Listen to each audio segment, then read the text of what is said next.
বাংলায় এক দফায় ভোট সেরে ফেলতে তৎপর হয়ে প্রস্তুতি শুরু করেছিল নির্বাচন কমিশন, কিন্তু কমিশনের অবাস্তব চিন্তাভাবনায় কার্যত জল ঢেলে দিল রাজ্য। দুদিনের পর্যালোচনা বৈঠকের পর এক দফায় নির্বাচনের ভাবনা বাতিল হয়ে গিয়েছে বলে সিইও কার্যালয় সূত্রে খবর। বাংলায় এক দফায় ভোট সেরে ফেলতে তৎপর হয়ে প্রস্তুতি শুরু করেছিল নির্বাচন কমিশন, কিন্তু কমিশনের অবাস্তব চিন্তাভাবনায় কার্যত জল ঢেলে দিল রাজ্য।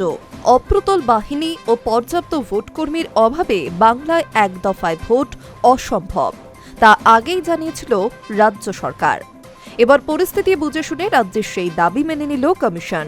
দুদিনের পর্যালোচনা বৈঠকের পর এক দফায় নির্বাচনের ভাবনা বাতিল হয়ে গিয়েছে বলেই সিইও কার্যালয় সূত্রে খবর। কিন্তু কত দফায় হবে বৈঠক, সেই বিষয়ে এখনও পরিষ্কার কোনো ধারণা তৈরি হয়নি।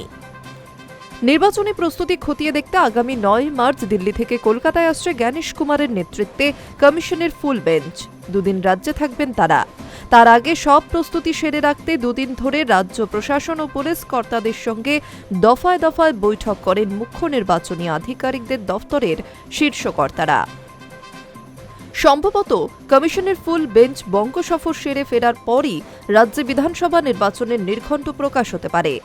দুদিনের বৈঠকে জেলা নির্বাচনী আধিকারিক, ডিজি, এডিজি, এসপি সহ ভোটের কাজে ভারপ্রাপ্ত প্রশাসনিক কর্তারা হাজির ছিলেন। দিল্লি থেকে বৈঠকে ছিলেন এ রাজ্যের জন্য দায়িত্বপ্রাপ্ত senior deputy commissioner Gyanesh Bharati.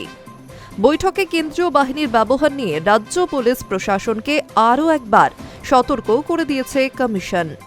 স্পর্শকাতর এলাকায় কেন্দ্রীয় বাহিনীকে প্রয়োজন মতো ব্যবহার করার পাশাপাশি বাহিনী যাতে কোনো প্রকার আতিথেয়তা গ্রহণ না করে সেই বিষয়েও প্রয়োজনীয় বার্তা দিয়েছে কমিশন। পাশাপাশি ওয়েবকাস্টিং নিয়ে এবারের বিধানসভা ভোটে কড়া অবস্থান নিতে চলেছে কমিশন। সিইও কার্যালয় সূত্রে খবর, এবার ওয়েবকাস্টিংয়ে নজরদারির কাজে যারা দায়িত্বে থাকবেন তাদেরও দায়বদ্ধ করার ব্যবস্থা করা হয়েছে কমিশনের তরফে। একজন সরকারি কর্মচারী 4 ঘন্টার বেশি কাজ করবেন না। কাজ শেষে বেরিয়ে যাওয়ার সময় 4 ঘন্টায় তিনি কি দেখেছেন তা লিখিতভাবে কমিশনকে জানাতে হবে। পরবর্তী ক্ষেত্রে লিখিতভাবে সব ঠিক আছে জানানোর পর যদি কোথাও গন্ডগোল ধরা পড়ে তাহলেও সেই অফিসার দায়বদ্ধ থাকবেন। ওয়েবকাস্টিংয়ের ক্ষেত্রেও প্রয়োজনে মাইক্রো অবজারভারদের মতো কেন্দ্রীয় সরকারি কর্মচারীদের নিযুক্ত করা হতে পারে। Hi news network.